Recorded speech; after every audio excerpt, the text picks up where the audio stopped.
आता बघूया टॉप 9 मोठ्या बातम्या। मुलुंड मेट्रोचा स्लॅब पडून झालेल्या अपघात प्रकरणामध्ये 5 जणांना अटक, तर इंजिनियर सत्यजित साळवे निलंबित। कंत्राटदारावर 5 कोटी आणि जनरल कन्सल्टंटवर 1 कोटींचा दंड ठोठावला। नगरविकास मंत्री एकनाथ शिंदेंच्या आदेशानंतर ही कारवाई। मुलुंडमधील एलबीएस मार्ग वाहतुकीसाठी खुला, तर काल याच ठिकाणी मेट्रोचा स्लॅब कोसळल्यामुळे रस्ता बंद केला होता। डीजीसीएनं वैमानिकांच्या मद्यप्राशन चाचणीचे नियम आता अधिक कठोर केलेत। चाचणीचे व्हिडिओ रेकॉर्डिंग करण्याचे यंत्रणांना आदेश, तर ड्युटीच्या आधी 12 तास वैमानिकानं मद्यप्राशन करू नये, डीजीसीएकडून स्पष्ट।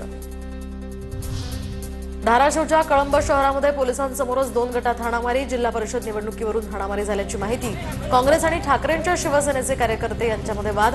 2 गटातील 6 कार्यकर्ते यामध्ये जखमी, तर काही काळ यामुळे तणावाचं वातावरण होतं।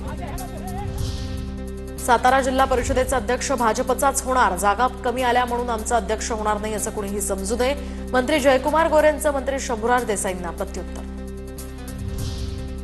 धाराशिव जिल्हा परिषद अध्यक्षपदावरून सुरू असलेल्या वादावर तोडगा निघण्याची चिन्ह, तर भाजपला शिवसेनेकडून 2.5 वर्षाची ऑफर।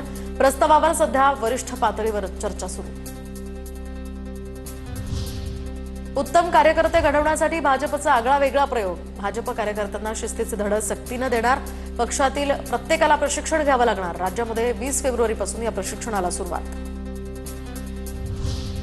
दिवंगत उपमुख्यमंत्री अजित पवार यांच्या स्मरणार्थ लंडनमध्ये शोकसभा पार पडली, तर छत्रपती शिवाजी महाराज युथ असोसिएशनतर्फे शोकसभेचं आयोजन।